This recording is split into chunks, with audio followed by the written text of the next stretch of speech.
Rusiya prezidenti Vladimir Putinin Moskva və Bakı arasındakı mövcud gərginlik fonunda Azərbaycan Milli Məclisinin sədri Sahibə Qafarovanı dostluq ordeni ilə təltif etməsi diqqət çəkib. Parlamentin sədrinin Rusiya-Azərbaycan münasibətlərinin möhkəmləndirilməsindəki xidmətlərinə görə ali mükafata layiq görüldüyü qeyd edilib. Ötən il dekabrın 25-də Azaldın təyyarəsinin Rusiyaya məxsus Panser S-1 raketi ilə vurulması nəticəsində Qazaxstanda qəzaya uğramasından sonra Kremlin məsuliyyətdən yayınma cəhdləri birmənalı qarşılanmadı. Bakı hadisəyə görə üzr istənilməsini, günahkarların cəzalanmasını və təzminat ödənilməsini tələb etdi.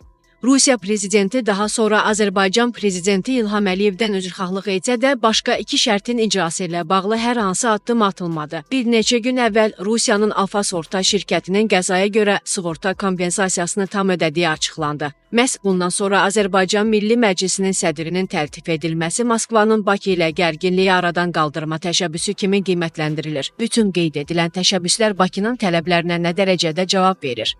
Rusiyanı bu addımları atmağa nə vadar edir? Globalifo azad danışan politoloq Qabil Hüseynli bildirib ki, Rusiya ilə Azərbaycan arasında gərginliyi öncəki günlərlə müqayisədə səngiyib. Ancaq proses birmənalı olaraq başa çatmayıb və böyük ehtimal qısa vaxtda da bitməyəcək. Hər şeydən öncə Azərbaycanın cavabsız qalan sualları var. Hər şeydən öncə Azərbaycanın cavabsız qalan sualları var. Rusiya problemi həll edib qaranlıq məsələlərə aydınlıq gətirmək əvəzinə hadisəni ört-basdır edərək toz misalı xalça altına salmaq istəyir. Bu isə qəbul edilməzdir. Hazırda siyasi münasibətlərdə gərginlik, daha doğrusu soyuqluq davam edir. Sahibə Qafarovanın ali mükafata layiq görülməsi qəzaya görə yaranan gərginlik öncəsi xidmətlər ilə bağlıdır. Ümumiyyətlə, iqtisadi sahələrdə əlaqələr davam edir. Təcrübə göstərir ki, Rusiya-Azərbaycan münasibətlərində hər hansı gərginlik olsa da, bu iqtisadi əlaqələrə heç bir təsir göstərmir. Fikrimcə, son baş verənlər Moskvaya etimadı əsaslı surətdə sarsıdıb.